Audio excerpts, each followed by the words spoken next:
クレートがユナイテッドエンパイア。今日は試合があった。そして彼がエンパイアの応援してくれるんですよ。みんな、ブローキンテーブルポッドキャストよろしく。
What's going on, guys? Welcome to the Broken Tables podcast. This is episode number 79. I am your host, Jeffrey Vegas, here with our co-host, as always, King Rome. How you doing tonight, sir? Doing excellent, man. Awesome, man. Awesome. Excellent episode of Dynamite tonight. But we did have a little bit of a story that kind of went down before the show started. You want to go ahead and take that away? Yeah, absolutely. So, for those that weren't aware, right before Dynamite went on the air, Fightful and TMZ reported that there was a fight, an altercation that broke out between Andrade and Sammy Guevara. Based off the report, it's saying that, the two had a confrontation where Sammy shoved Andrade, which led to Andrade taking a swing at Sammy. It's not really sure if he actually connected the punch with Sammy. Although the fact that we saw him on fucking TV tonight would probably tell you that he did not. He seemed fine. He had no marks on him. Yeah, so for some context, for those that aren't aware, some of you who are lucky enough to stay off of the cesspool that is Twitter, basically Andrade did an interview a couple days ago, which a lot of people are kind of like, it was kind of an out of left field interview. It was a very weird interview. He was basically kind of shitting on AAA, which is not good considering that FTR, AEW and AAA have a working relationship. FTR are their tag team champions, not very good. And in this interview, he says that, Sammy complained that he hits him too hard or something in the ring. I didn't read the actual interview because I don't really waste my time with that dumb shit. And it was just... It basically led to this more Twitter beef, which again, Twitter is just the worst thing of all time. Yeah. So let's talk about this. So originally TMZ reports that, what's up, Coach? All right, man, enjoy Dynamite. It's really good. And Meduja, it was reported that Sammy threw the first punch, but apparently Andrade did shove him first. That's what TMZ reported on. Listen, man, according to the law, if you get shoved, you're defending yourself at that point. So, I get it, but... Well, so here's the thing. Let's talk about this. And I'm mad, Jeff. I said I was doing excellent earlier. I'm actually very angry. I'm a little upset as well. Furious. Thanks, Coach.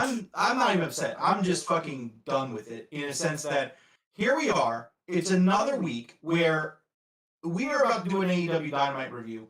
Spoilers, this show was fucking excellent. Yeah. This was an incredible show that started with an excellent match, and every single match, in my opinion, and this isn't just, my opinion, I think this is one of the best, if not the best, in-ring Dynamites we have seen, period.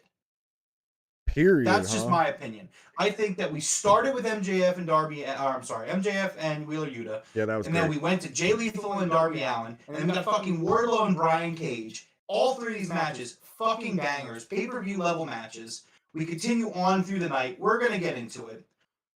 But we are talking about more bullshit. More backstage bullshit.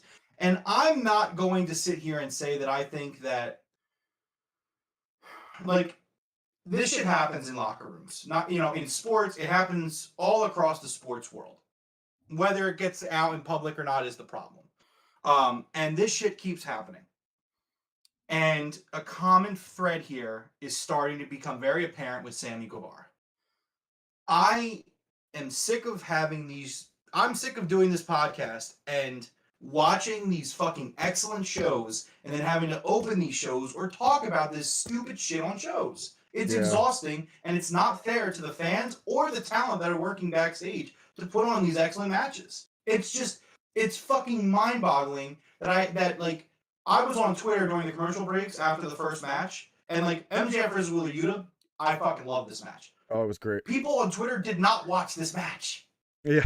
Because of the bullshit. Like I saw Denise Salcido saying, I'm going to have to go watch this match because I was so busy dealing with the bullshit. And it's just it's just fucking ridiculous. And it's not a knock against AEW because, again, this shit happens everywhere. However, Tony Khan needs to make a statement. And at first I was very pleased with him because I thought he did. Because originally TMZ reports that both Sammy and Andrade were sent home.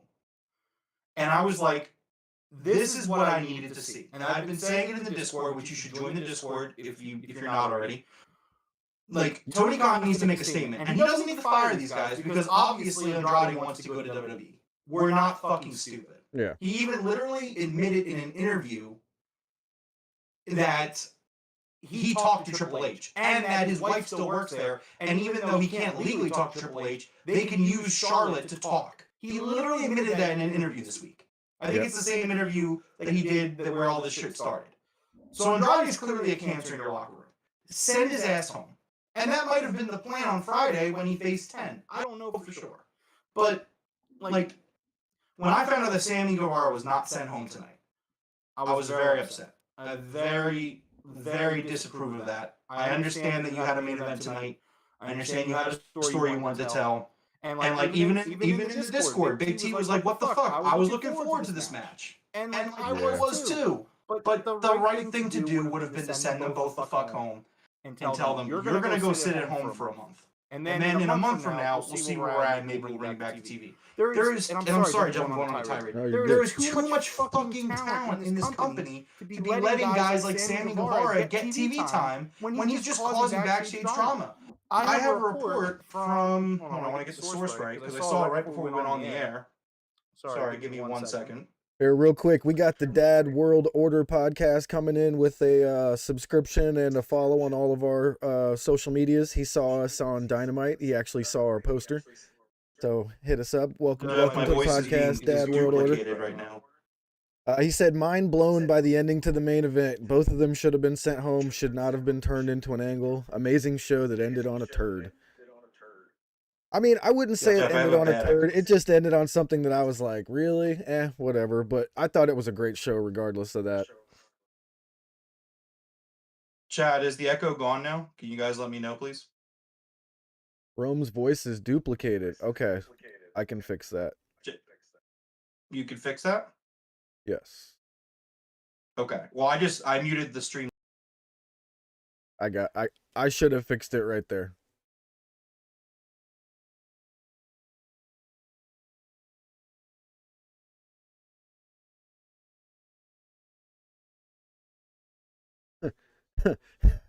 That's a real source. Yeah. Oh, you're good. I was just giving him shit.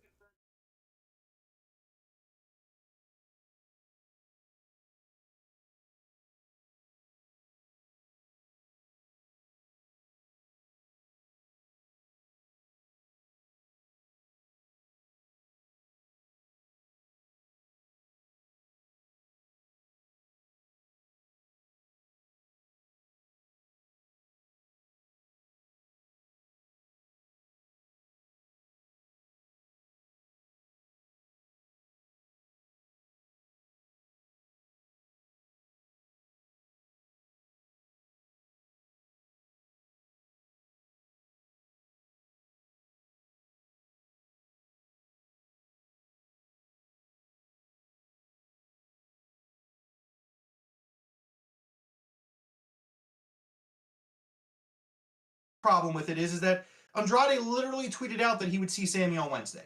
Like, did we really think this wasn't going to be a fucking issue?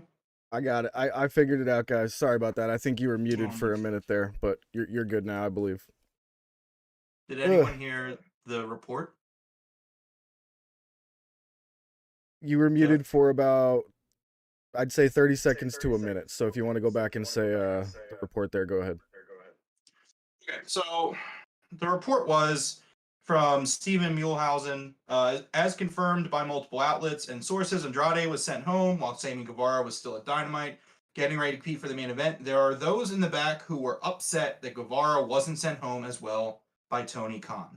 So basically, like, it's just Tony needs to understand that, like, you need to set a precedent with this. You can't control. It's all right, Meduja. As long as we can fix it and keep moving, that's what matters. Like, Tony needs to set a precedent. He can't control guys fighting in his locker room. That's just a sports thing. Like I said when I was muted, there was literally a fight on the Warriors today. Like, this shit happens, and it's fine. I'm not going to sit here and say AEW is doomed, the locker room's in shambles, because that's not the case. No. Based off a Fightful report, there was actually a little, when this whole Sammy Andrade thing broke out, people were actually angry about the Sammy Andrade thing because they thought that the locker room was doing great, and it undermines the work that Jericho, Danielson, and Mox had put in to fix things. So you have this locker room that is just sick of the bullshit, and there's just a few bad eggs, and Tony needs to send them home. He just needs to send them home. I understand not wanting to fire people. I understand that right now you're in a war with WWE. Whether people want to admit it or not, there is a war. That's just a fact. Yeah. Whether WWE is the one that made it the war or AEW did. It was WWE, by the way. They're the ones that made this a war. But at the end of the day, you don't want to just let a guy like Andrade, or Sammy Guevara for that matter, walk onto the free market. You just don't. You want to let him stay under contract. That makes sense. The problem is that you need to set a precedent that these guys aren't going to do it. Send their asses home. Whether it's a work or a shoe, we have not seen or heard from the Young Bucks in a month. The same as CM Punk. He's hurt, but the point still stands. You are capable of sending these guys home. Fucking do it. I mean, send Sammy home. And then we're going to talk about the main event, but it was so fucking tone deaf. So tone deaf to let this match end in a way where you have, and I understand, in pro wrestling, wins, losses, they matter, but they also don't matter. But to have Sammy just pin Daniel Garcia like that felt like the most tone deaf ending to a match. Like, it just blew my mind. I was like, surely they're going to have Sammy job out here. Like whether that was the plan originally or not, surely that's the plan. Yeah. But they didn't end up doing that. They ended up going along with what I assume was the finish all along, which was to have Jericho hit Garcia with the belt from outside the ring when Aubrey wasn't looking, and for Sammy to pin Garcia with no finisher. And I thought that was just fucking atrocious. Yeah, I mean, I didn't like the ending. I never liked those distraction finishes for a main event, but, it is what it is. Well, I don't mind the finish in a sense of it happening, period. My problem comes again with Sammy doing it. And I'm sorry, Jeff, that I'm going on a tirade here because, we're about to have a really great show where we talk about a lot of great stuff. Yeah. And we're going to bring this up again because, unfortunately, Sammy's in this show twice. And Ty's in this show twice. So it's just like... I like to think that Tony doesn't want to rewrite the show right before, so he's just going to deal with it after. That would be my main line of thinking at the moment. I understand that. And I sympathize. I completely understand it. Like when we were in the Discord as the show's going on, and everyone's like, well, what are they doing with the main event? What are they doing with the main event? I understand why that's an issue. My counter argument is you need to set a fucking precedent. Send him home. Jericho is in a group with other guys who are in the building. As we saw, they were all in that promo tonight. You could have very easily, even if you wanted to do it a storyline thing, you could say that, I don't know, just come up with something. Even if you don't want to just say on TV, hey, he got into a fight with Andrade, we fucking sent him home. It's wrestling. You could book it in a way and people will understand. The fans in the building were booing Sammy Guevara tonight with Go Away Heat. They knew what was going on. Everyone knows what's going on. They Like hated AEW's his fan ass base is tonight. very smart. And they don't baby us very often. But this felt like something where it was like, what the fuck are we doing here? Like, why are we not sending Sammy home? Sammy had absolute go away heat tonight. It was not heat in a heel sense. Anytime Sammy did something cool, they said, "You still suck." Yeah, you still suck. You still suck. And that's go away heat in AEW, because here's the thing: when wrestlers do something cool in AEW, the fans respect it. MJF is the most hated man in wrestling. Well, not these days, but even when he was the most hated man in wrestling, when he did something cool, people fucking cheered him for it. Dude, he did something cool tonight, man. He pulled a move I never fucking seen before. That shit was incredible. That was insane. And again, like, that's the fucking wild thing, is that this show is so good. It's such a great show. And like, I swear to God, like, I'm getting the anger out now because I was gonna say, I've nothing else to be angry. You would think that this is like the worst Dynamite ever with how fucking pissed off I am. But it's just like, you're doing a disservice to so many people, to fans, to talent, to Tony, to yourself. Like, you're just not fucking helping. And then Sammy does this vlog, right? He goes on to, again, sorry, I'm fucking pissed. He goes on yesterday, and he does his vlog, and he basically says, you know, people are just immature, there's so much drama, and I'm like, dude, you're the one that's fucking bringing this drama out and acknowledging it. And it was really funny because we was, again, in the Discord today, and Swerve Strickland, I shared this tweet from Swerve, and Swerve said something along the lines of, it's not about who starts the fight, it's who escalates the fight. And Sammy Guevara escalated this argument. We can say that Andrade started it. That's very true. And Andrade should have been sent home.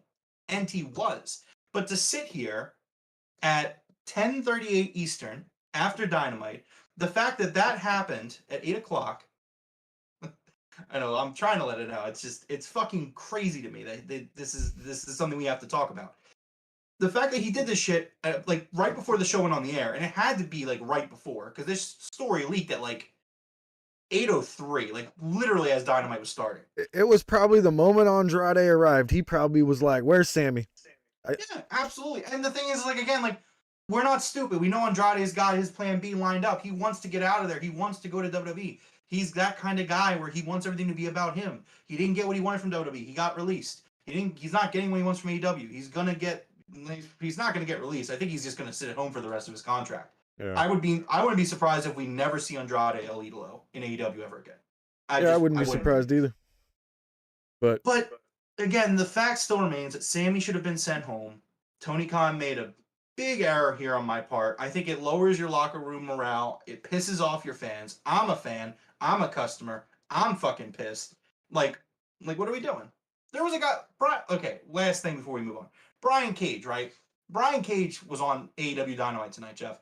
He was fucking incredible. Hell and yeah, you're he telling was. me, and like even Brian Cage has had some issues like with speaking out in the past, you know, about dumb shit. But the fact to me, like, I would rather you fucking yank Sammy right now off of TV, throw his ass at home, give me Brian Cage every fucking week. Hell yeah, I 100%. I love Brian Cage. Ridiculous. Absolutely, dude's a ridiculous monster. This was an excellent episode of Dynamite. Yeah, let's stop talking about Sammy here and let's get on with the review of our episode of Dynamite tonight. Jeff, you can clip that for later, and you can use that. Yeah. There you go. So we start the episode off 3 hours from now. Coaches 3 hours from now. Like, holy shit. Anyways, yeah, go ahead. Sorry. So we start the episode off with MJF versus Wheeler Yuta immediately. You know, and the first thing I wrote down here tonight was it is absolutely fantastic to see MJF actually wrestle again in full wrestling gear, a full wrestling match. This was fucking fantastic, man. This is one of my favorite matches I've seen in weeks. Yeah, I completely agree with you. I mean, this was his first legitimate match since I think getting February. powerbombed 11 times by Wardlow. I don't even call that a legitimate match even before that, you know? No, I wouldn't. And even then, he faced Shawn Dean in a countout match. Yeah. That was leading up to I was leading up to the Wardlow match as well, I think. Or was that the Punk match? It was one or the other. But right. He hasn't had a meaningful match on free TV, and I don't think this year. I don't think he's had, like, the last meaningful match he wrestled was like last November. Yeah, that's been a long time. I mean, that's why it was the first thing I wrote down tonight, actually. It was definitely good to see him back in the ring. And you might have heard me a little bit ago say MJF pulled out a move that I have never seen before. So MJF hit Wheeler Yuta with a power bomb, but coming down on the power bomb, he power bombed him onto his knee. That was insane. I have never seen that before. That looked absolutely brutal. Mm. Yeah, I thought that, man, this was such a big moment, such a big night and match for Wheeler Yuta, because obviously MJF is a star, and we've talked like Wheeler is a star. Like I know we've talked about it, and he is. But like this was the match where I really feel like, not that it clicked, but like MJF being like an S tier. Like remember when we did the rankings? We did the AEW tier rankings, and MJF was an S.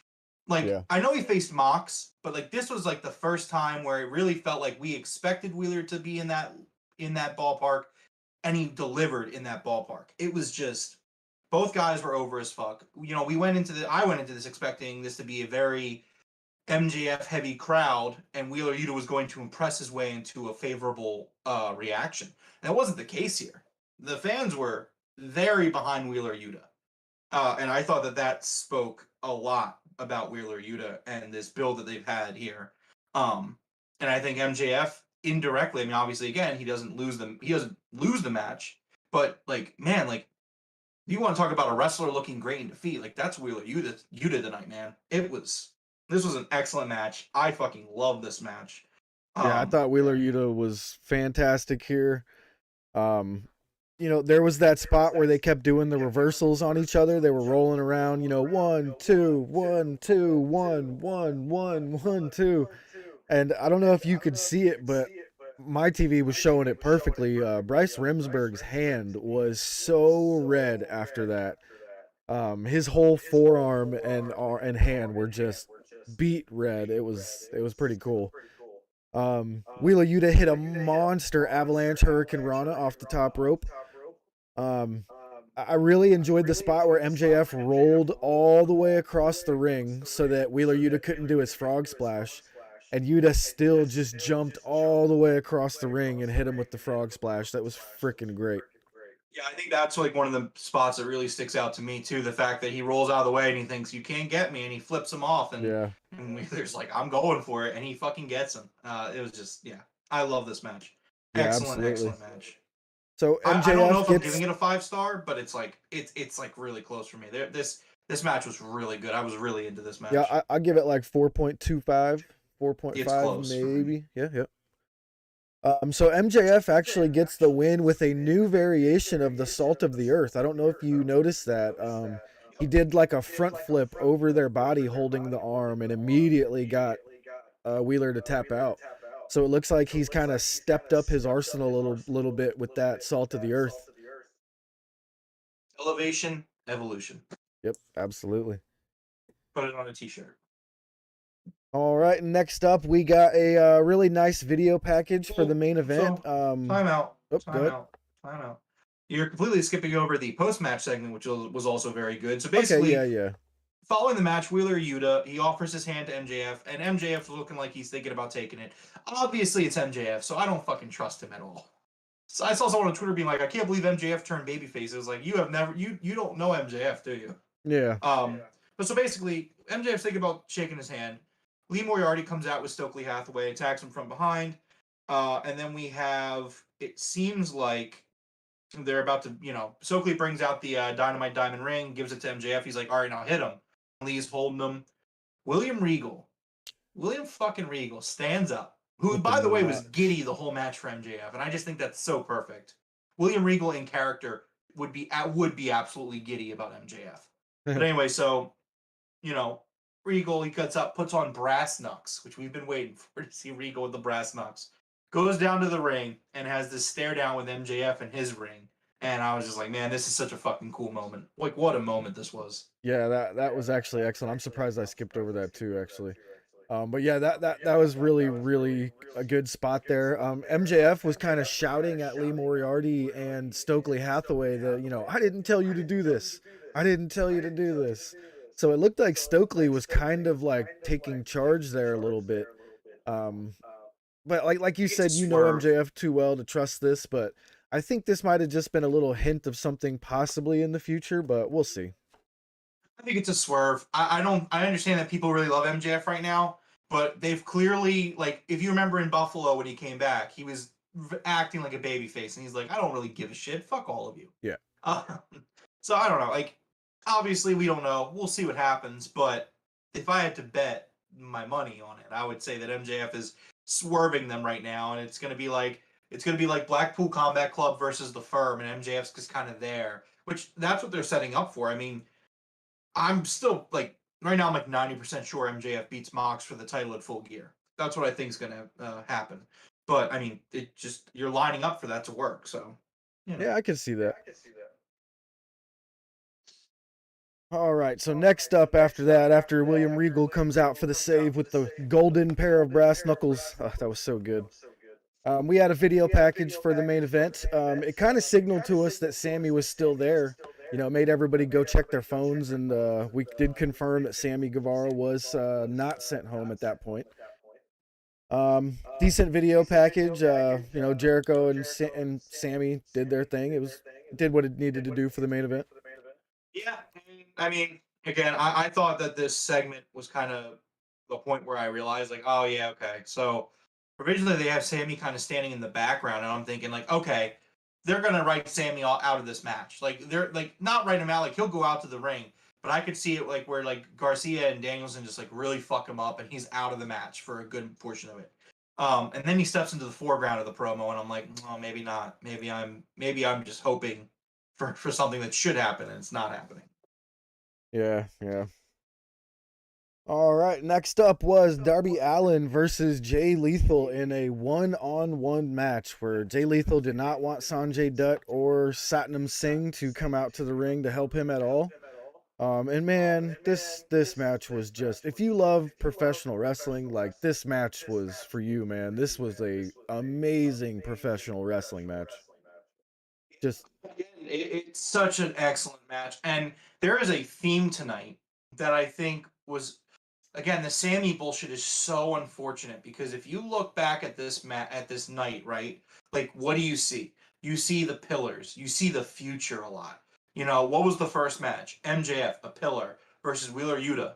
You know, a part of the future here. Next match, maybe not Jay Lethal, but Darby Allen, a pillar. All the pillars were in this show tonight. Jungle Boy was here tonight. Sammy was in the show tonight. Like, Daniel Garcia wrestled tonight. yeah. Look at the women's match. Willow got the pin tonight. Like, it felt like a very young show. And this match kind of continued that trend for me. And what an excellent match. It really was. I love this match as well. I don't love it as much as the first one, but man, what a great fun match this was. Yeah, this was fantastic. Lethal worked over Darby's leg pretty much the entire match. Man, that dragon screw leg thing from the top rope looked so nasty. So if you guys know where they kind of do the little dragon screw throw with someone's leg, Lethal did it to Darby off the top rope. I'd never seen that before either. That was that looked nasty. Yeah, it was. Again, this is a wild match. Yeah, at one point, Sanjay Dutt and Satnam Singh come out. Jay Lethal sends them to the back, which kind of leads into this finish where Darby wins. And then what follows is Jay Lethal and Darby Allen shaking hands and a really cool ending post-match. Yeah, scene. Darby was kind of asking him to shake his hand, and he wouldn't do it, and he started pushing him and shoving him like, come on, shake my hand. These guys aren't, you're not supposed to be with these guys. And eventually he did shake his hand. It was pretty cool. Yeah, loved it. All right, next up was a really nice video package for the Embassy with Prince Nana and the Gates of Agony with Brian Cage. Kind of introducing everybody to them again. I thought this was fantastic. Led right into the match with Wardlow versus Brian Cage. Dude, these guys are both monsters, man. They took turns curling each other. Like, if you guys didn't see this, they literally took turns holding each other, like a loaf of freaking, or like a sack of potatoes, and they curled each other. Like, it was insane. The feats of strength tonight were nuts. So, number one, I will never not mark out for Prince Nana. It's just it's so nostalgic. It reminds me of going to the old Ring of Honor shows in Philly, and just the fact that they brought him in for Ring of Honor is just wonderful. I love it, and I love on commentary that they explained his character too. That he's supposedly a prince from Gandhi, Yeah.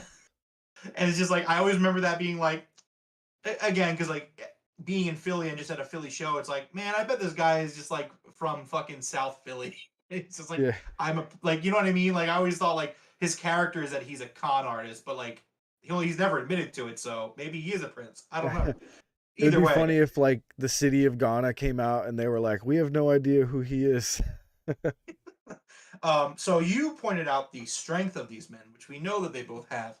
I'm going to choose to showcase, and this is just an excellent match. This is how you know that we both have different things we can talk about. I want to showcase the agility and the fucking crazy moves that we saw from these guys tonight.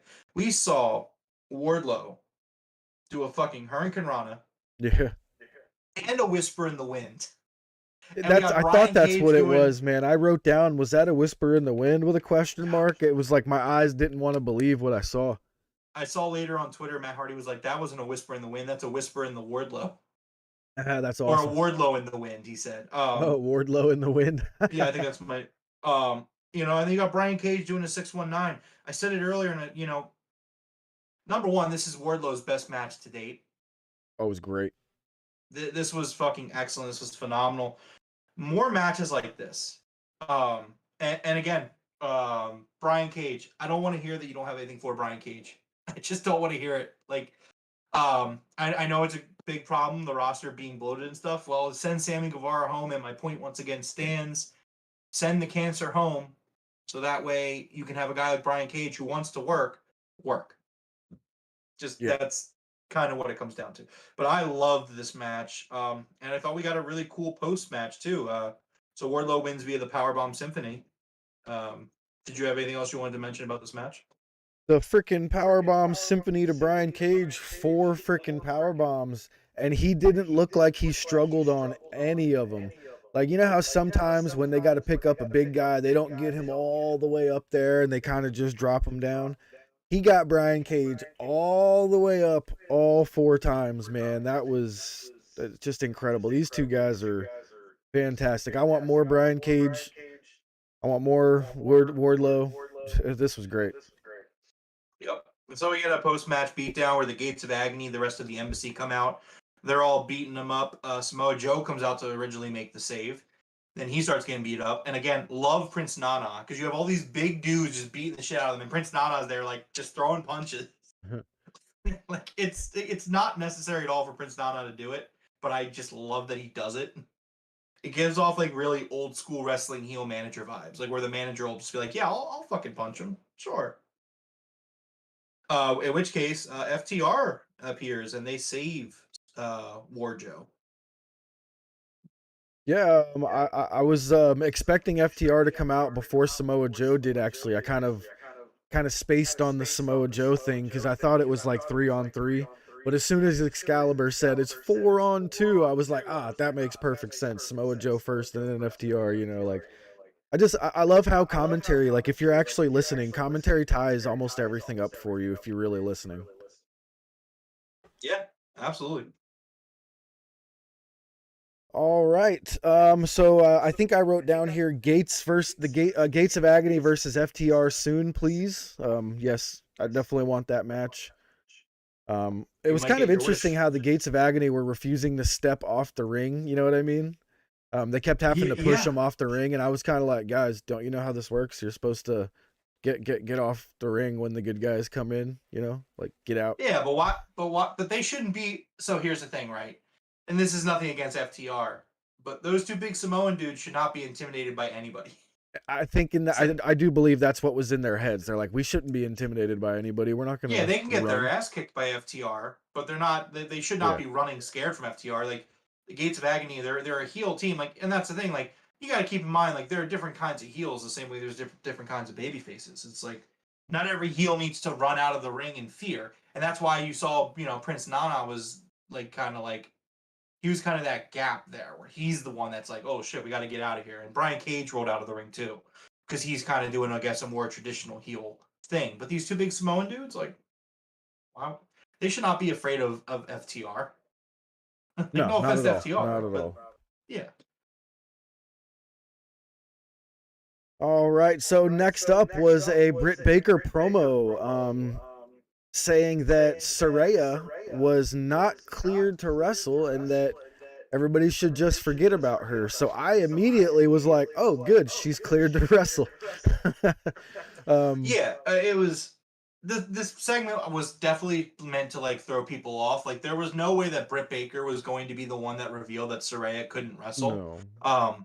And even then, like I think Excalibur kind of wanted to like kind of hammer that home where he's like, I'm not sure what doctors that she's spoken to. I mean, That was she's good. a doctor, so maybe she's quoting herself. But yeah, leads to the trios match: Toni Storm, Athena, Willow Nightingale versus Penelope Ford, Serena Deeb, and Jamie Hayter. This And was this was really sorry, good, wasn't it? again, when I opened this show and I said this was probably the best in-ring wrestling Dynamite we've had, maybe ever, like I stand by that. You would have to literally pull up an episode of Dynamite and be like, no, Rome, this was actually the best in-ring wrestling Dynamite ever. And then I would watch it and maybe I would agree, maybe I wouldn't. But in recent memory, this one takes the cake. Yeah, I don't think I would be able to come up with one that was better if I tried, you know? Yeah, I mean, it was excellent. This is another excellent match on this card. Another week of Jamie Hayter just being the chosen one. Tony's going to have to react to that sooner rather than later. I mean, I understand he's got a program that he has in his mind, which I feel like is leading towards Saraya and Britt Baker. Yes. But you might have to, I mean, maybe you have to do Jamie versus Britt first. I don't know. It seems kind of.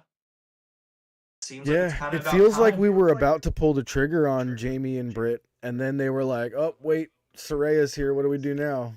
You know? Yeah. But we'll see. We'll see where it goes.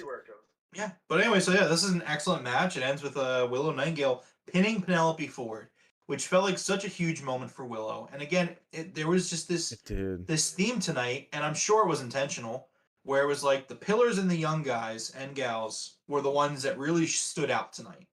Like, I'm sitting here, and I'm not talking about Bryan Danielson. I'm not talking about Chris Jericho. Yes, they were in the main event. Yes, they were great. You know, I'm not talking about Mox's in-ring work. He had a great promo tonight, but like sitting here after Dynamite, the positive things that I want to talk about are MJF, Yuta, Darby Allen, Willow Nightingale. You know what I mean? Wardlow and Brian Cage. Like these are the guys I want to talk about. You know what I mean? Yeah, it's funny that you point that out. I actually didn't notice that all the young people were winning until you mentioned it earlier. You know, that's a very good observation there. Thank you. That's what happens when this wrestling is so fucking good and enjoyable. I just sit there and I just fucking absorb it all in. It's excellent. Real quick, I am changing our thumbnail to the Acclaim. So if you want to take over for a moment here, go right ahead. Sure, absolutely. So after the match, we had Britt Baker and Saraya do a stare down, which of course they end up getting physical. There's a whole big fight. You know, I'm watching Saraya fight Britt Baker. I'm like, yeah, she's cleared. Oh yeah, that was great. They kicked the shit out of each other for a minute. Yeah, there was some good action going on there. You had Rebel, not Reba, kind of being like, oh, don't hit me, and she fucking kicks her in the face. That was really cool. Super kick. I want to say that this was a great bounce back from last week. And this is the thing again with AEW is that when they make a misstep, the course correction is always so strong. Because if you listen to last week's episode of the Broken Tables podcast, Jeff really liked last week's women's segment. I did not. I thought that the DNA was there, but I felt overall it fell really short of what it was trying to accomplish, which was put over the women's division. You know what I think they did tonight? They put over the women's division. Yep. You had Willow Nightingale in there pinning Penelope Ford, and they're not even like the top girls in the division. Both looked phenomenal. And then, you know, again, here it's just like this was a much better segment that got the point that last week was trying to convey into it. And it's just great segment. Really enjoyed it. Yeah, I think you hit the nail on the head there saying that, you know, they accomplished what they were trying to accomplish last week. That was, that's exactly how I felt as well.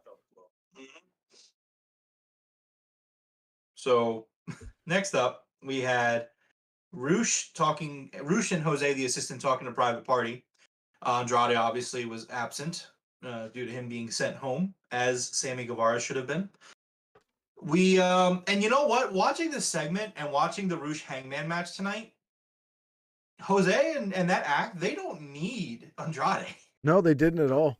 I thought Roosh fit in perfectly with this dynamic here between him and Jose. Like, I think very easily you could take Roosh and just insert him into the Andrade thing. Yeah, absolutely. I completely agree. You could take Andrade out of there, and I wouldn't miss him. I haven't really seen him in the ring very much. He's not that good on the mic. You know what I mean? Like, and Jose with Roosh works for me. I'm fine with it. Yeah. And so again, like, some real mixed messages here because Jose's talking about how Private Party are never there. They're never doing their part for the I guess it's still the Andrade family office. But he's like, I know Matt's been contract tampering with you. Do the right thing. And I was like, this is a kind of a weird like thing that they're making into a storyline. I don't know how I feel about it necessarily, but I mean, all right. Dude, he even said they said like, or what, and he's like, or we'll take you to court for tampering. Yeah. I was like, whoa. Yeah. Well, that was the thing, right? Because you didn't watch Rampage on Friday night because we had went to the show, but I wanted to watch it because I realized that there were no promos that were shown. And they do this promo on Friday. We didn't talk about it because we didn't do a show on Friday. And it's just this crazy segment, kind of like this, where like they're talking about contract tampering to Andrade's face. And Andrade's like, what's going on? And I'm just like, I can't tell if I'm being worked or not right now. Because it's like, I don't know. Like, something's going on here. Like, I don't know if everybody like in that promo was ribbing Andrade because everyone fucking knows that he's talked to fucking Paul Levesque, which fuck off for that, by the way. But man, yeah, I don't know. This was wild. This shit's fucking crazy that it's a storyline. Yeah, I do think it's funny that they're interjecting that in there. I think they're just like letting the E know, like, listen, we know what's going on. Yeah, just fucking wild. Yeah. All right, next up we had National Scissoring Day, which oh, dude, Tony Schiavone saying "Scissor me, Taz," and him going "No" was one of the funniest things I've ever heard. I lost my shit. So first we start with number one, a podium in the ring. There are very few things in a promo that I fucking love more than a podium in the ring. I think they were going with a theme of this was DC and congressmen and stuff like that. It felt like he was being a senator. He was using the old thumb fist. You know what I mean? Like, so I have a really crazy parallel I'm gonna make in a little bit because I saw a sign that made me think about this, and I went down this whole rabbit hole. But first, I want to do justice to the segment itself. So we get a banger of a rap from Max Caster. He's talking about insider trading and being homegrown talent, and just it was really good. First of all, loved it, absolutely loved it. And then we proceed to they're the hottest act in wrestling right now. Oh, dude, they're so over. It's crazy. It reminds me, honestly, like completely, like no, like I'm not like being sarcastic when I say this. It reminds me of the crowd reactions from the Attitude Era. Like, it just, I felt like watching this crowd tonight was just a crowd from the 90s, where it was just like there was literally a fucking South Park character sign in the fucking crowd tonight. So good. Like, it just felt like an old school crowd from the 90s, from the Attitude Era, where like the Attitude Era had these great gimmicks that people really got behind, and like when people got behind it, everybody was behind it. And that's not to say that things don't get over in AEW or other places anymore, but it just had a different vibe to it. It just had a completely different vibe. And so they're just kind of they're just taking a victory lap during this segment. Bowens is just kind of talking about, you know, they're the top selling shirt of the year right now, and the shirt's only been on sale for a month. They're just going through all this stuff. They say that AEW now stands for the Acclaimed Every Wednesday, which, like, I was like, let's fucking go for that. Just some other things I thought was great is Bowens calls himself the Sultan of Scissoring. He explains that scissoring is a handshake. It's a sign of friendship. Then they start talking about Swerve, setting up for a rematch. And then we get they start referring to him as Sneaky Swerve, which Sneaky Swerve, dude, that was so good. I was laughing so hard. So good. And then we get Billy kind of jumping in here, doing the DX thing before the reunion. He did his part of the DX thing because he's not going to be there Monday because they don't have the fucking balls to invite him to Monday Night Raw. Even though he's one of Triple H's best friends, you would think that if it's not a war, right? Like, there's no competition. Why not invite him? But, whatever. Yeah. And I got to point out something that Max Caster said here. So in his speech, I'm about to. He says there's no red, there's no blue, there's no left, no right. It's going to be the first bipartisan scissor ever. And dude, I was sitting there just like, dude, these guys are just like made for me, man. Because I'm right down the middle. You know what I mean? Like, these dudes are so made for me. I love these guys. They're great. Yeah.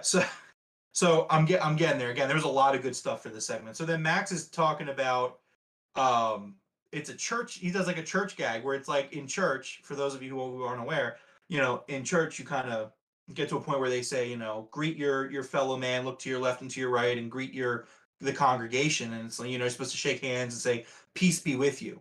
So Max tells people to get up your scissors, turn to your left and right, and wish peace to your fellow fans. And it's like, peace be with you. Peace be with you. And I'm dying at this point because I fucking loved that. And then Max kind of talks about how his dad won the Super Bowl for the Redskins 40 years ago, which I didn't even know. Thought that was really cool. Yeah, I didn't know that either. I was like, what? and he's talking about how, which first of all, 40 years ago, LOL, fuck Washington, go Birds. But he's talking about how, like, Max's dad's ring, he wears it to this day and it means so much to him. And Max, like, this is what the title means to me. And then, like you say, he tries the Acclaim. So here's what my notes is. Here's what my note says. The Acclaim tried to unite America. Swerve ruins it. America is in shambles. And I think that no truer statement has ever been spoken on the Broken Tables podcast than the Acclaim tried to unite America. America in shambles due to a failed attempt. Oh, that was funny. And then Swerve comes out. Swerve doing some great heel work. It's crazy. It's almost like somebody predicted that he was a heel a month ago. And I like how he said Rock beats Scissors. Yeah, that was great. And then Mark Sterling shows up. And you know that Mark Sterling shows up just to be able to do the line. As he's walking past Swerve, he's like, by the way, paper beats rock, you idiot. Yeah. Love Mark Sterling. Said he was right about Swerve. The Acclaimed, they pretty much beat the shit out of him. We get Billy Gunn set up to face Swerve next week on Dynamite. And America is somewhat saved as the Acclaimed scissor to close out the segment. Great segment, man. This was one of my favorite segments of the entire year. So I saw a sign during this promo segment. It's not really a promo, it's a segment. And it's, the Drake meme where it's like, and then it's like, yeah. So the first one where it was like, was DX. And then the second one where it's like, yeah, it was the Acclaimed. And like, it kind of dawned on me and clicked on me that we are talking about the Acclaimed the way we used to talk about DX. Oh, yeah.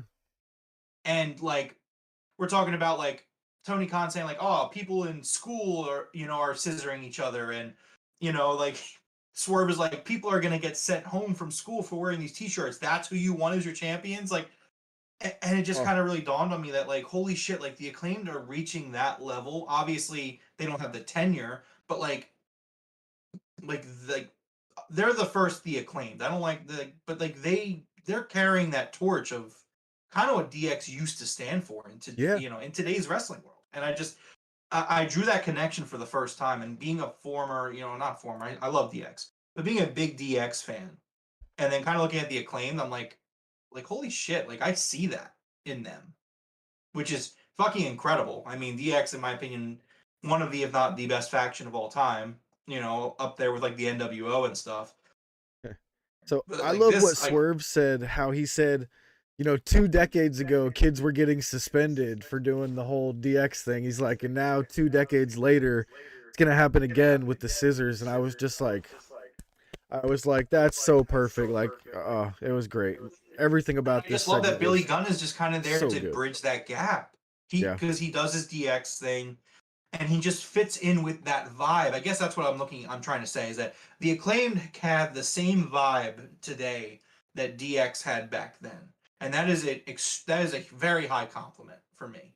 But like, yeah, man, like I just love the Acclaimed. I think they're so over right now. Clearly they are. The crowd is reacting in a way that's like, it goes beyond being over. There's being over, and then there's being like, you have the entire arena with scissors and Yeah. the shirts and the signs, and it's just magical. And I hope they can keep it up. I think they can. I think they're very good, and I do love them booking themselves to be on every single Dynamite moving forward. I like that. About it. They kind of pushed Tony into a corner there, forcing them to be on every Dynamite now. I don't know if that was planned or not, but they better be on every Dynamite for a while. And then again, this is also kind of, again, to speak into that comparison I'm drawing between them and DX, where it's just like, when DX would go out and do a promo, it wasn't always the most coherent thing, but everything they said was awesome. And the Acclaimed, it was the same vibe tonight. It was just 3 guys in the ring, kind of jumping from point to point. Again, like the podium, even. Like, I know they're in DC, but like, and doing like this thing, like DX did something very similar back in the day. Like, that's one of my all-time favorite wrestling promo segments, where Shawn and Triple H and Chyna are standing at the podium, and Shawn's like, I did not sleep with that young intern. I was up all night. Like, it's just very similar vibe, and it's just, and that's a high compliment. It's very good. Yeah, absolutely. All right, so next up was a Dark Order video package against the Death Triangle. So for Rampage, I believe this was, we're going to be getting Death Triangle versus Dark Order. Yeah, so Tony Khan tweeted out about 30 minutes before the show, which again is probably about when the fight happened. He said that Andrade versus 10 was off, and instead we were going to be getting a trios title match with Death Triangle defending against the Dark Order. Okay. Initial thought was, okay, like once I realized the Andrade thing happened, I was like, okay, well, I mean, they had to book something on the fly, so I get it. But then my instant second thought was like, oh great, it's the Dark Order. And like, this segment was like exactly why I fucking hate the Dark Order. Like, they were kind of taking it seriously, but then of course John Silver has to start talking like Pac. Yeah. And I'm like, it was a miss for me. And I know that I have a bias because I'm just tired of the Dark Order. It just didn't land super well with me. I was just kind of sitting there like, now, okay, well, you're just talking about how Brody Lee died 2 years ago on his 2-year death anniversary. Like, could you take the match a little bit more seriously? No, so they were actually talking about his last match anniversary is coming. Well, that's up. what I meant. Sorry, the anniversary of his last match, not his death. He died in December. But did you notice? I don't know if I've ever heard 10 speak before outside of BTE, and 10 spoke. He's done a little bit. That, to me, that was the first time I had ever heard 10 speak. I was like, what the hell? Yeah, no, he's done a little bit. Okay. Nothing too crazy, but I mean, I don't know. I don't want to be down on it, but I was just kind of like, okay. I mean, you're not a big fan of the Dark Order. I get it, but if you are a fan of the Dark Order, it was fine. It is what it is. I'm sure it'll be a great match. We'll see what happens. I mean, again, it's not that I don't consider myself a fan. I love everybody in the Dark Order. That's not my problem. My problem just give them something to do. Give them direction. I know. And maybe this is that. So I don't know. Maybe I shouldn't be complaining. Maybe we'll figure it out. I don't know. We'll see. Yeah. All right. Next up was Madison Rayne and Sky Blue doing a backstage interview. And, Madison Rayne was talking up Sky Blue, trying to, tell everybody she's an awesome up-and-comer in AEW, And Sky Blue said she wants to take a shot.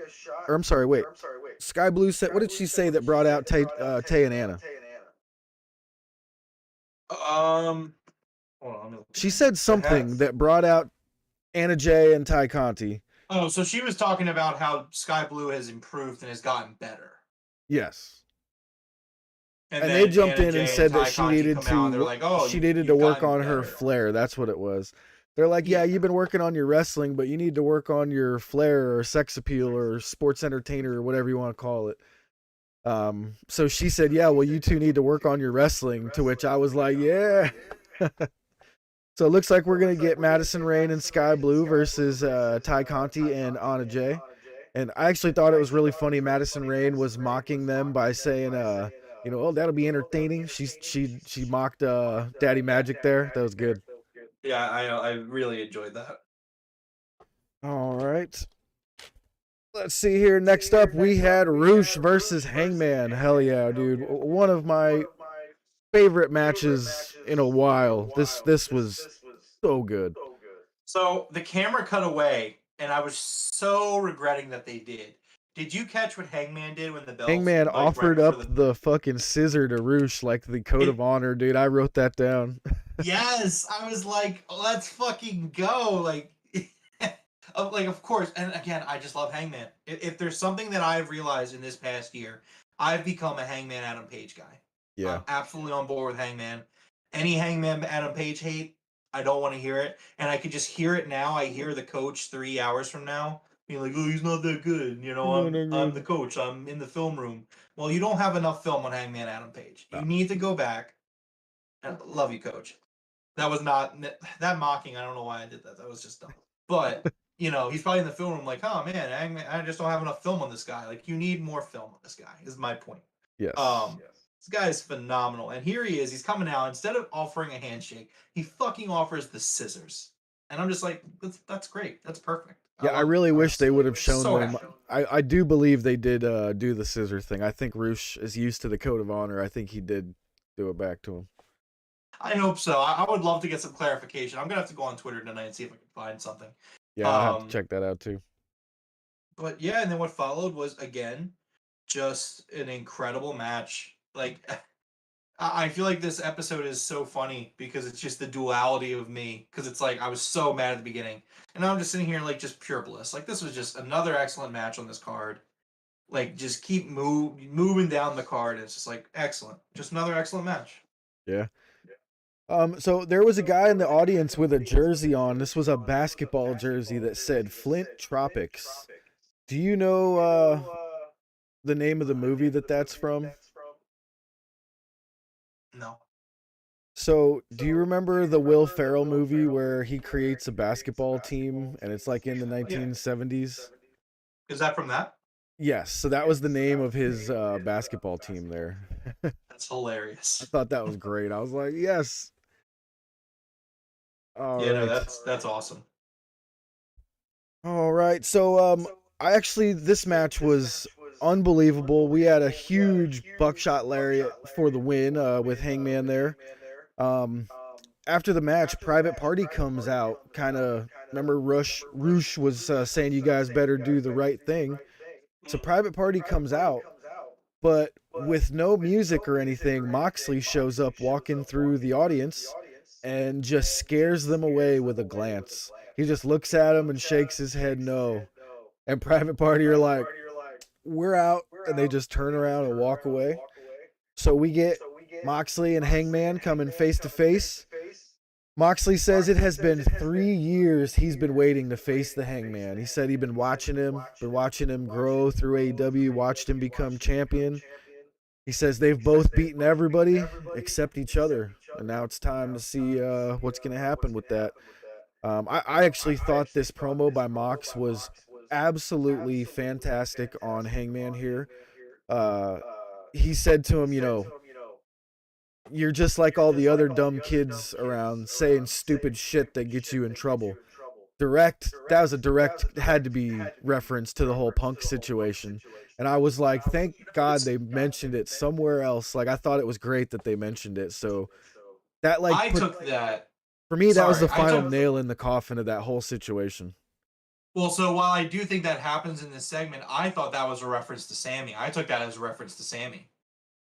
Yeah, he could be talking about Sammy too. Yeah, absolutely. But Because what he says is, he says, you're still a kid, just like all these other, and just like all these other kids, you're talking shit that you can't back up. And yeah, like yeah. by saying kids, I kind of assumed he's talking about Sammy there. Oh yeah, But absolutely. That makes however, perfect sense. Yeah. Mox does say something that I took note of. Mox says that Hangman is all that's standing in his way from becoming the top guy in AEW, from becoming the best in the world. Yeah. Did he say best in the world? He said best in the world. Oh shit, I missed that. Um, I don't know how I and feel about that. I completely agree with you, where I think, in a sense, that this was an excellent promo from Mox because it just puts Hangman over really subtly, but it's just like you have your top guy who we've talked about like since Brawl Out, like your top three guys who have just been really who really carried us through the past month. Obviously, the young talent shined, but it was Mox, Danielson, and Jericho. And to have Mox take Hangman, and it's just like, again, there is that section of fans, the coaches out there, the coaches of the world, the Juhasses of the world that just don't get Hangman Adam Page. And you have Mox coming in, like Mox is putting him over. He's like, I've been waiting for this. You're the guy. I knew you were the guy. I've always known you were the guy that I was gonna have to face to officially be like, I'm the best in AEW. And it was excellent.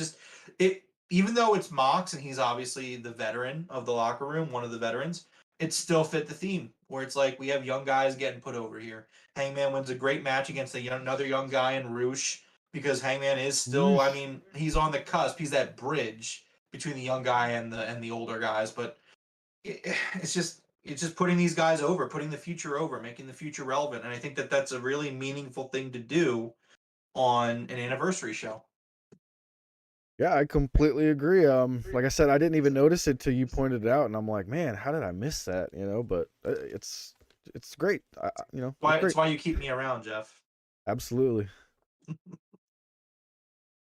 All right, so after this was, man, one of my favorite promos that I have seen in a while involving the ladies. This was a promo with Willow, with Jade Cargill.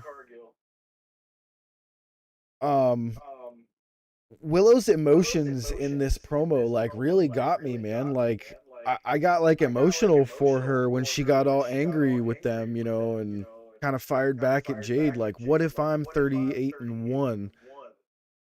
I don't know what it was, but this really, really came across well to me. I really liked that. Yeah, I agree. I think tonight really felt like it was just, tonight was a big night for Willow. As like I said, it was the rest of the younger talent. It just felt like a real big night for them. And it felt like that for Willow. She got the pin and then she has this segment, and that's by design. Like there's a reason for that. Yeah. And I'm really torn because I think that beating Jade should be a very big deal. It should. It will be. You're building up a streak. The whole point, you build up streaks, except for the Undertakers. Well, not even the Undertakers. It's all about execution. It was okay for Undertaker to lose at WrestleMania. It wasn't okay for him to lose against Brock Lesnar. Made no fucking sense. Anyways, the point of a streak is to break the streak, to put somebody over. And I think that there is not a lot of build up to have Willow beat Jade. No, there's not. There's no way she should beat Jade. That being said, Willow Nightingale should be the one to beat Jade Cargill. Unless you're bringing in Sasha Banks, Mercedes Varnado, I don't know who else is beating Jade. I really don't. And I do think that they did in the promo a very good job of using a minimal current build by using history. By saying, like, yes, Jade, you did beat me in a singles match, but that was then and this is now, and I'm better than I was then. And I think that was a really magical, important way to do that. I'll tell you where I think you're right here. If you named anyone in the women's division right now and said who would get the biggest pop for winning that TBS title, guarantee it's Willow. Yeah. It's probably not even close. The people just love her. She's one of those. It's almost like Hook. There's something about that personality that everyone's just like, yep, love that, love him, absolutely. Like, you know what I mean? Well, again, that's why people love what, like, obviously the in-ring action is always going to be extremely vital, and like how you can work a match is always going to be extremely vital. But the top tier wrestlers, at least in my opinion, are the ones that can do both. And one being in the ring, and the other being your character, your demeanor, like how people feel about you. And Willow has that kind of personality where you just want to get behind her. You'll want to cheer for Willow Nightingale. Yeah. And and it just works. She kicks ass. She's so good, and she's just so charismatic. She oozes charisma. And Oh, you yeah. just, like you said, it's like Hook. Hook oozes charisma in a different way, sure, but it's just so perfect how it's done. Oh, that pounce that she does, man, it's like Keith Lee out there. Bam. Willow Nightingale is the kind of wrestler that can wake up a dead crowd. Oh, absolutely. I'll put it that way. She's the kind of wrestler that can wake up a dead crowd. And that's why they put her on Rampage, because we've seen it. We were there. Like, the crowd was like, "It's Rampage. We're tired. We're trying to hang in there."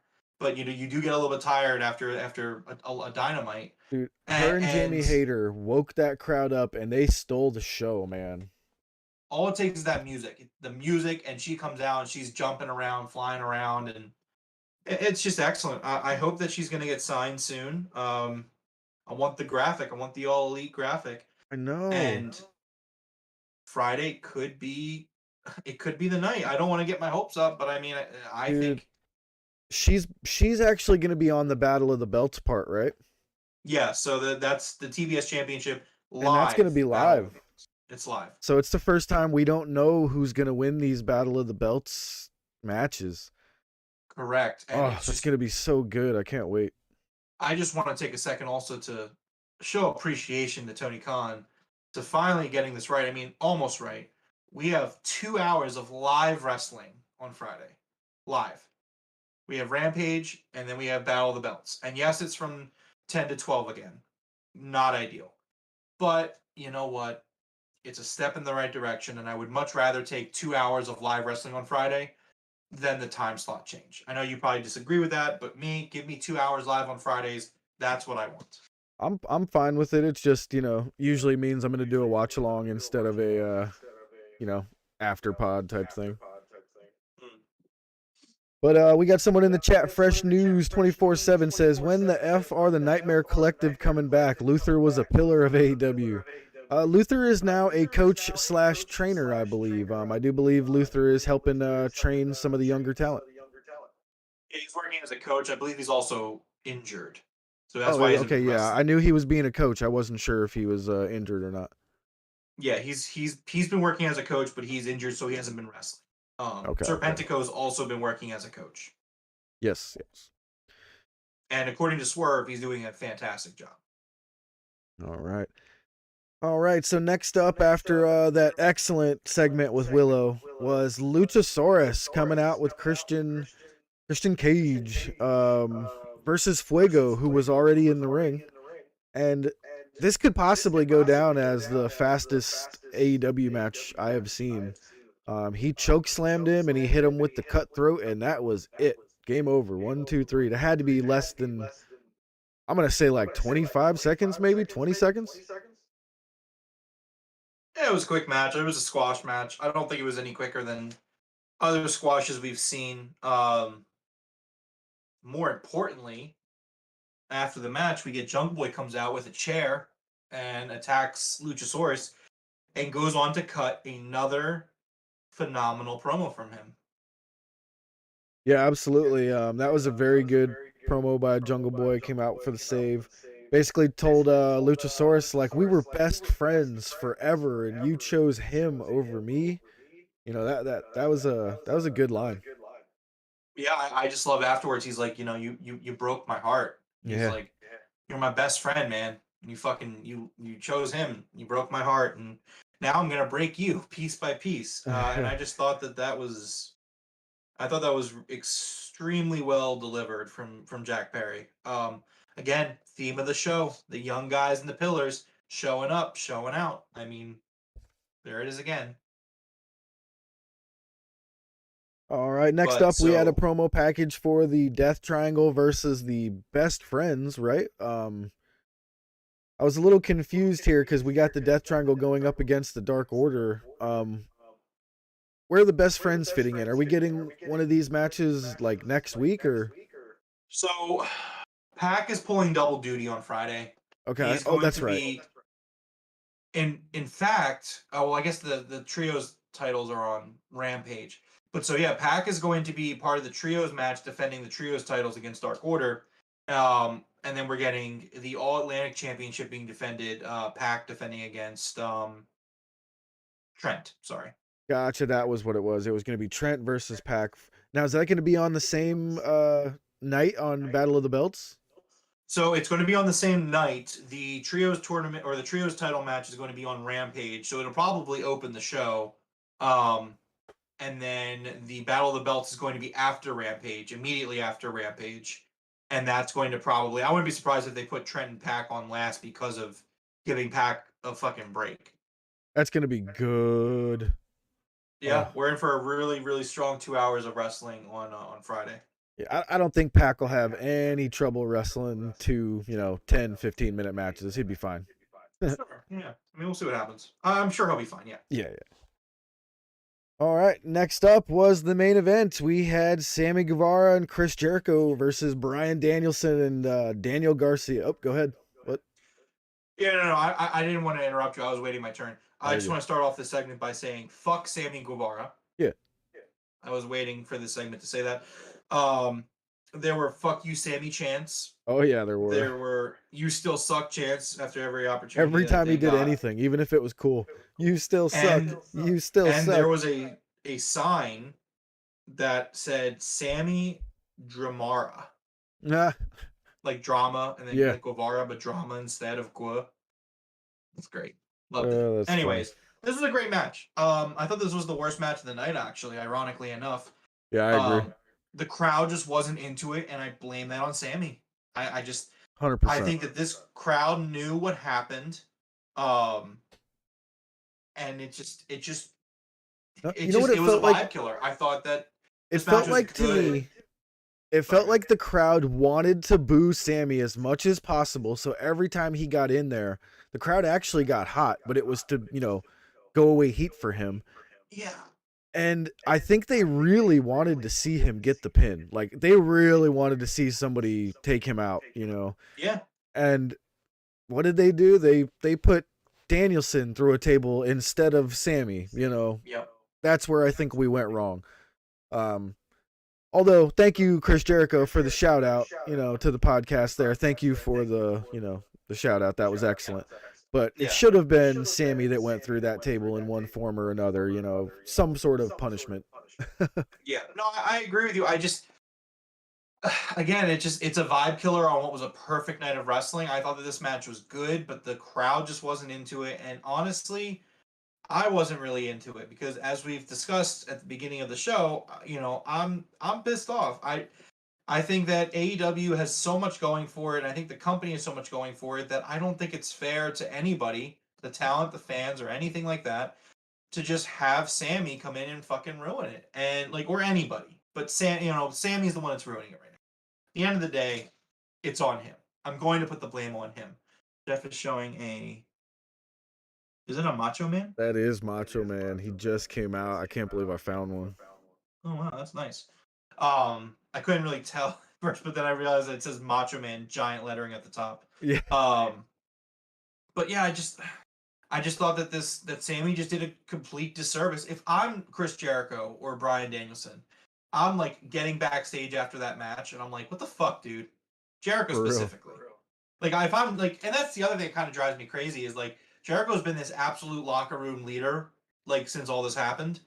And of course, one of his guys that's closest to him, fucking Sammy, is the one that's causing all this trouble. And I'm like, all right, look, somebody's got to say something to him. Somebody's got to talk to Sammy. Somebody's got to be like, look, man, this is the second or third time you've been a part of drama and it's become public.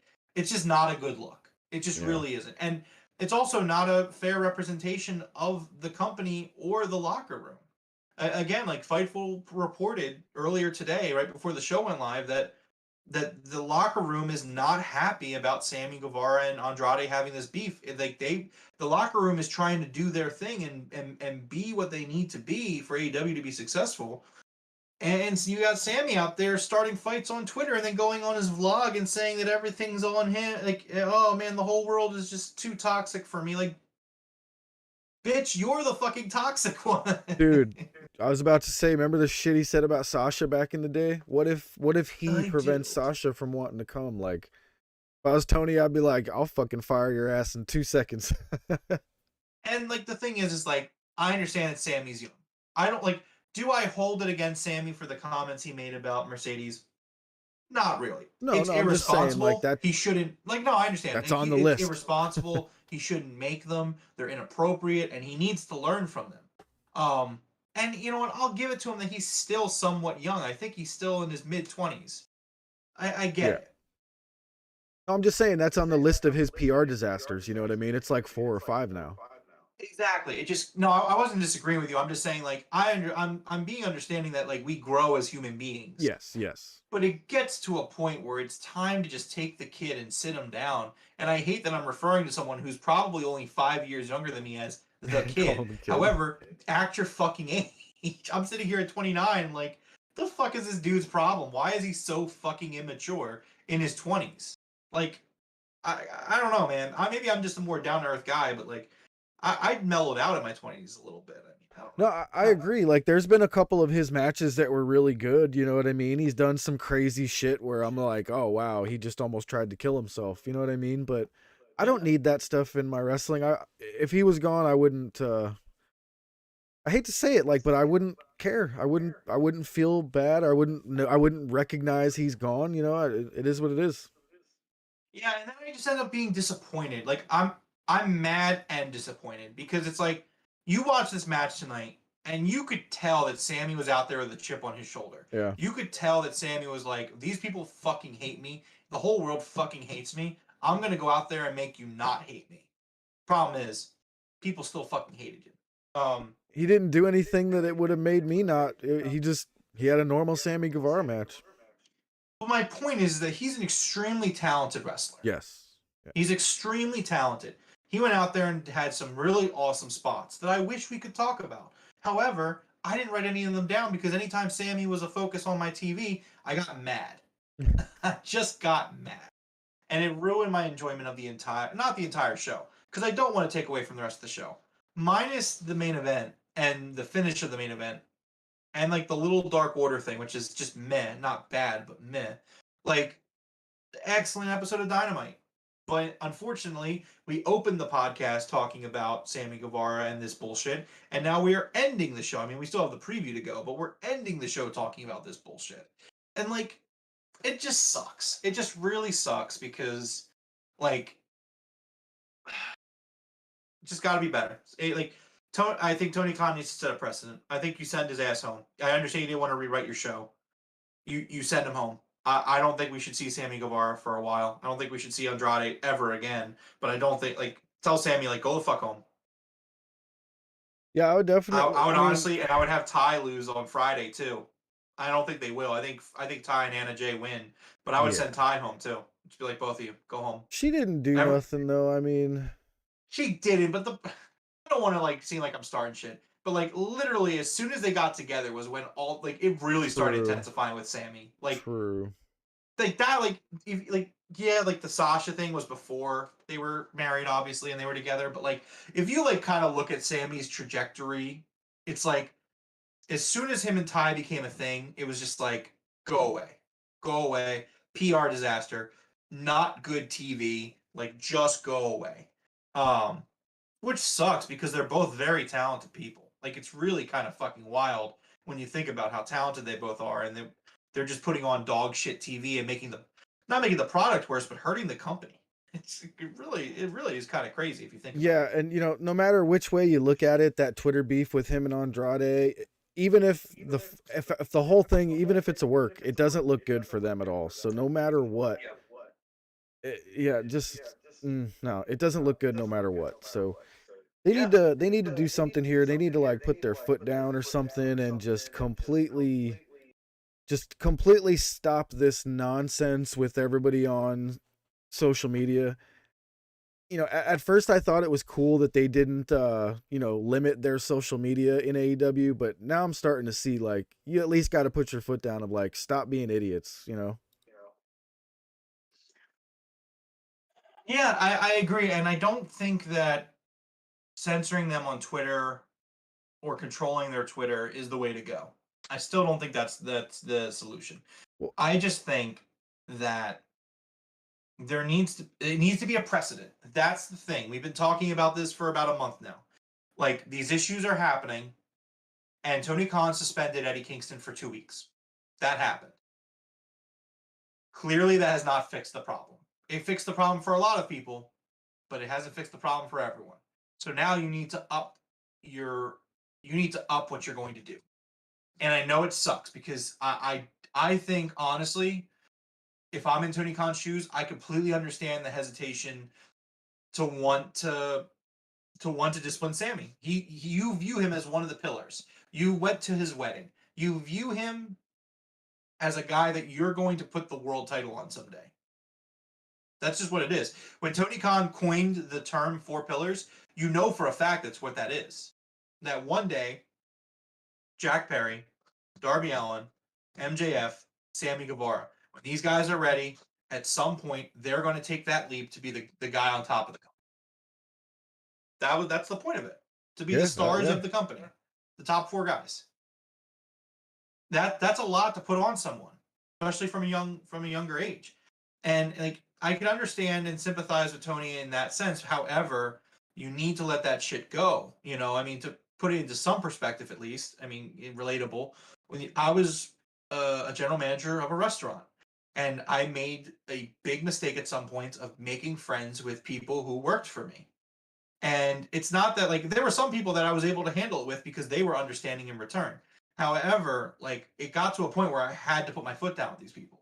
Where I'm like, hey, we're still friends, we're still cool, but I have to suspend you because you can't do what this person did.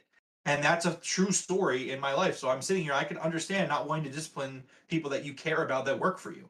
I get it. But you gotta set a precedent. You gotta suspend Sammy Guevara.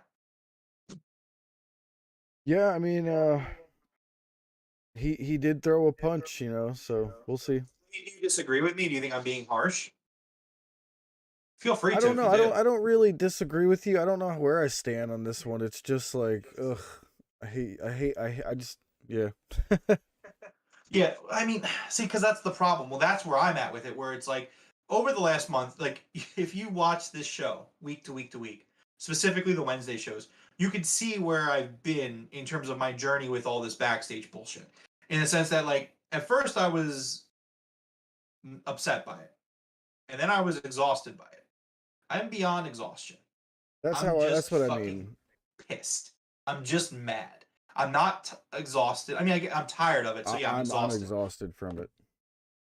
But it's like, I'm sick of it doing this because, like, I don't think there's ever been anything, and, like, I'm a fan of a lot of things. I don't know if you can tell. I'm a fan of a lot of things. I'm the type of person, when I'm a fan of you, or of a thing, I'm a huge fan. I can't think of any other time I've ever been a fan where it's like, doom and gloom, doom and gloom, doom and gloom, and then I actually take the actual product and like consume it and like watch it, view it, play it, whatever.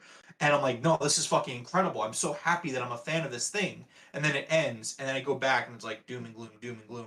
And I know fandoms in general can be toxic, like Star Wars, for example. But it's like no, it's fucking wild to me that we watch these Dynamites, we watch these Rampages, we watch Dark, we watch Elevation, we go to the shows, have the best fucking time, have so much fun, and then I go on Twitter. And I'm just like, well, I've been staying off Twitter lately, man. I don't read my timeline. I just post stuff and get off immediately. See, I try not to, but the problem is that like it's time filler for me. Like when I get done my shit at work and I have like when I have like 30 minutes to kill, like I'm just like go on Twitter, or like I mean we do this show, so I feel a responsibility to be knowledgeable. So when we come on the show, you know, and do the show, I'm not incorrect. I don't like to be in the wrong. I may have unpopular opinions, but at the same time, I have facts that I back my opinions up with. I don't even know if it's unpopular opinions. Maybe I just doubt Well, we myself do a lot. appreciate the work you put in. That is for sure. Absolutely, and I love doing it, and that's why I stay on Twitter, because it's toxic as fuck. But like, I know, for example, like Big T, right? Big T's not on Twitter, which, shout out to Big T, sending love and good vibes his way, dealing with some shit. Love you, Big T. But like, guys like that, like, they don't have Twitter. Juhas, I think, just recently joined Twitter, He which, just made one, yeah. God help us. I think God he's help us trying. all. I think he's going after the record of getting banned. So we'll see. He must be, but so it's just like, I don't mind. Like, I'll shift through it. I'll sift through the shit. But it's like, at the same time, it's like, man, it's got to stop. It's just it has to stop. We have to set a precedent. It just that's it. It's just like, I'm enough of it. It's just done.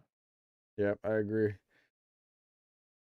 All right, so I do regret to tell you I'm not going to be able to do one of the 20 questions tonight. I am absolutely falling asleep in my chair here. That's fine. Can I do the preview for next week? Yeah, absolutely. Go ahead. Okay, let me pull it up real quick. All right. So, just a reminder to everybody, Rampage will be live 10 to 11, with Battle of the Belts being live immediately following afterwards, 11 to 12. Set for Rampage, we have the World Trios Championship, Death Triangle versus the Dark Order. Specifically, that is 10, Reynolds, and Silver. No love for Uno. That makes me sad. Yeah, As 10 I'm sure it Reynolds does and for you. Silver, huh? Yep, 10, Alex Reynolds and John Silver. Makes me think I think we're getting a 10 turn. I swear. I really feel like, especially with them letting him talk during that promo, it just feels like something's changing. Maybe. We'll see. We have Tony Nese and Josh Woods versus the Varsity Blondes.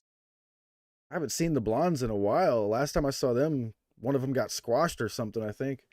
Yeah, it's been a minute. Yeah. Ty Mello and Anna JAS versus Madison, Rayne, and Sky Blue. Should be okay. And then we have a trios match, the Blackpool Combat Club versus LFI. Oh, which that's gonna I'm be not so going to good. bother to say it. It's John Moxley, Claudio Castagnoli, and Wheeler Yuta versus Roosh and Private Party. And that's Rampage. Following after that Battle of the Belts, we have, for the TBS Championship, Jade Cargill defending against Willow Nightingale. I can't We wait. have the match That's that gonna be my Jeff match of the requested. night. Oh yeah, that probably is. We have the match that Jeff requested. We have the Ring of Honor World Tag Team Championships. FTR defending against the Gates of Agony. Yes. And then we have the All Atlantic Championship match, Pac versus Trent Beretta. Ooh, that's gonna be good too. Yep. For next week in Dynamite, they're going to be in Toronto, the first out of the United States AEW show. In Toronto, they're going to have Jungle Boy versus Luchasaurus, which I think it's really soon to be having this match. I feel like this isn't going to be the last match they have. There's also no stipulation to it yet, so I could see this being either a screwy finish or maybe Luchasaurus winning. I don't know. Or maybe Jungle Boy just beating him outright twice. I mean, that makes sense too, I guess. Yo, Coach Nick is catching up on Dynamite. He is at the Wardlow versus Cage match. He said, "I'm loving this. Can they wrestle weekly?" Yeah, man, that was one of probably my favorite match of the night, man. That was absolutely incredible. Yeah, I love that match. That was incredible. Coach, I'm sure you're going to go back and listen to the whole show. Well, you'll hear how much I love this show. We also have Daddy Ass Billy Gunn versus Swerve Strickland, which, yes, in the title card, in the match card, it is listed as Daddy Ass Billy Gunn. That's awesome. Yeah, it's great. And then the last match we have announced right now is for the Ring of Honor World Championship, Chris Jericho versus Bryan Danielson 3. Ooh, Bryan Danielson, Chris Jericho 3. Now, quick question before we go on back a little bit here for the Acclaimed. Is the Scissor Me Daddy Ass shirt, is that an Acclaimed shirt, or is that a Billy Gunn shirt? It's an Acclaimed shirt. I agree. It's part of the. It was a line that was started by Bowens. Yeah. I understand your question, but I would say that it's an Acclaimed shirt. I was just thinking it's the best-selling shirt of the year, and I'm like, man, Billy Gunn with the best-selling shirt of the year. Yeah, well, I mean, Billy Gunn is daddy ass, but the scissor me thing is the Acclaim. So I Yep. don't know. I mean, like, if you want to get technical, I would still say it's the Acclaim, but I would also say that Billy Gunn is part of the Acclaim. I agree. That's what I I would agree. say. Yep. But yeah, so that is the lineup. I'm sure we're gonna have more to go through after Friday. Very excited for a live Rampage. Yeah, I So can't wait for that's the live Rampage and then the Battle of the Belts where we don't have a taped, outcome. I'm really excited for that. I think you might be right here about this Willow thing, man. I think Tony might be learning his lesson from the Acclaimed, and everybody really, really loves Willow. He might pull the trigger on this. I don't know.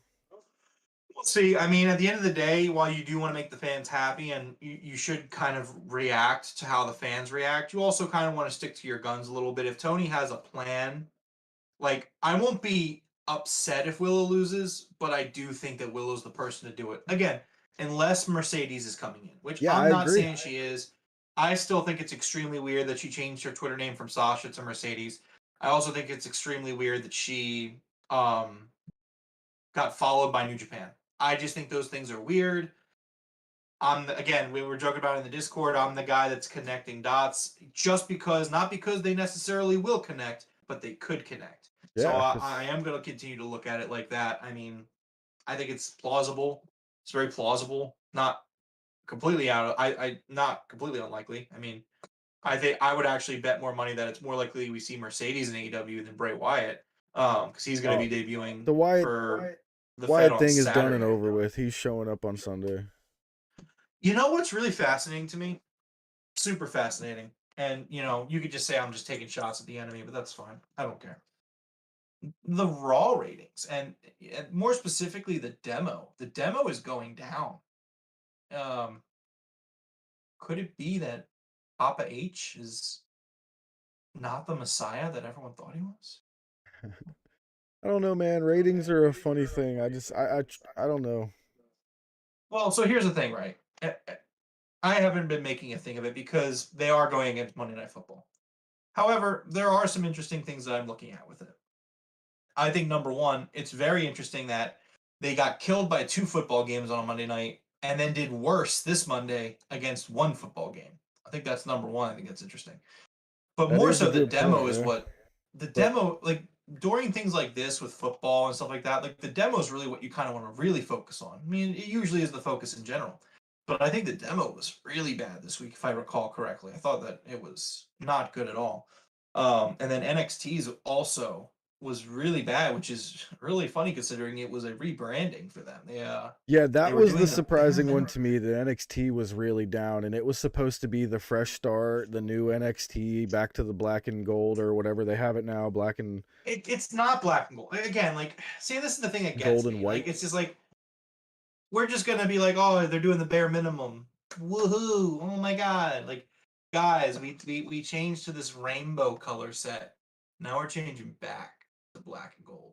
And just like, people were losing their fucking minds, and I'm sitting there like, it's just a color change. Yeah, Like, they're still doing the same it's thing. ridiculous. It's the same show. Like, oh man, but guys, they say wrestler now. Like, is your bar that low? Sorry. I'm on the warpath tonight. Is your bar that low that, like, you're excited by them saying the word wrestler? Like, oh man, they said PWG on SmackDown. I'm like, is that special to you? Like, It's been I didn't forbidden know. for I so mean, long for them. You know what I mean? It's like getting the and I curse get as a it to an kid. extent, but like, is there really much difference? Is there, like, the matches go 10 minutes instead of 2 minutes? They still end in DQ finishes. Like, you still have people fucking, like, these fucking geeks running around with scissors. And I realize the irony of what I just said. But the tone is different. Yeah. But no, I don't know. It's just dumb. It's just dumb. You got Dexter Loomis running around like a geek. You got just all this dumb shit. I see things on Twitter and I'm just like, it's not good. That doesn't seem very good. I stay over on my side and enjoy what I enjoy, but I'm like, yeah, I kind of watch dumb. every now and then, but I can honestly say I haven't even thought about turning Raw on in probably a month at least. Yeah. I might turn SmackDown on just to see what stupid QR shit they have this week before we actually get him on Sunday. It's all but guaranteed now. We just found out that they hired for their long-term creative the guy who like directed or who wrote a movie for Bray Wyatt or something like that. So he pitched an idea. yeah. To be fair, I do think Bray Wyatt returns this weekend. I don't think that that's an indication of it. Personally, There's just all these QR code things. They all add up now. Like they're not even hiding it anymore. see, but I think that's kind of what I don't like about it, in a sense that like it's too. It's not cryptic. Like everybody knows it's Bray Wyatt. You know what I mean? Like they're doing this QR thing week in and week out, and it's like there's no mystique behind it. Like everybody knows what's coming. Everybody fucking knows that Bray Wyatt's coming. So it's like the QR thing, which is it's meant to be super cryptic, and they're like, oh man, it had Aleister Black's theme music. Oh man, it said Gacy. Could they be talking about that dude in NXT who I don't fucking know about? I don't know who he is. It's just not hitting right for me. Like some people are enjoying it. They love paying attention to it and figuring out the codes. I'm just like, dude, really? That's what you're doing? Okay. It's just it's oversaturation of it. It's too much. I'm just not feeling it. And I'm a mess. You know me, like Bray Wyatt, when he shows up, I'll be back watching as much as I don't want to. But like, oh, I won't be. Yeah, I'm just not feeling it. Not feeling it. No, yeah. I get you. I mean, I've already decided, like, when he comes back, I'm not doing it. I've just, it's just, feels gross not doing it. All right. Well, you can go ahead and close us out on that point there. Sure. Well, this has been episode 79. 79, right? Yeah, 79. 79 of the Broken Tables podcast. If you enjoyed this episode, please consider giving us a like and a subscribe, or a follow, depending on where you find us. Thank you to everyone who hung out with us live tonight to watch me completely fucking melt down about Sammy Guevara and Andrade. And also to everyone that hung out live and watched us talk about an excellent episode of AEW Dynamite. Shout out to everyone who's not listening to us live, everyone who's listening to us in the future, like the coach. What's up, coach? Thank you to everyone who also listens to us in other places like Spotify, Amazon Music, Google Podcasts, and Anchor. You can follow us on Twitter at Broken Table Show or on Facebook and Instagram at the Broken Tables Podcast. We go live on YouTube following every single AEW Dynamite, Rampage, and even pay-per-views. Looking forward to a live 2 hours of Friday night action. Good live 2 hours of wrestling on Friday. That I haven't seen that in a while. But yeah, see you guys then. Absolutely. Have a great Thursday.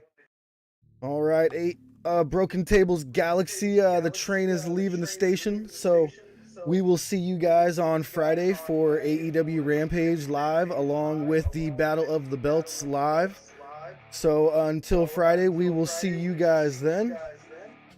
And just remember, top guys out.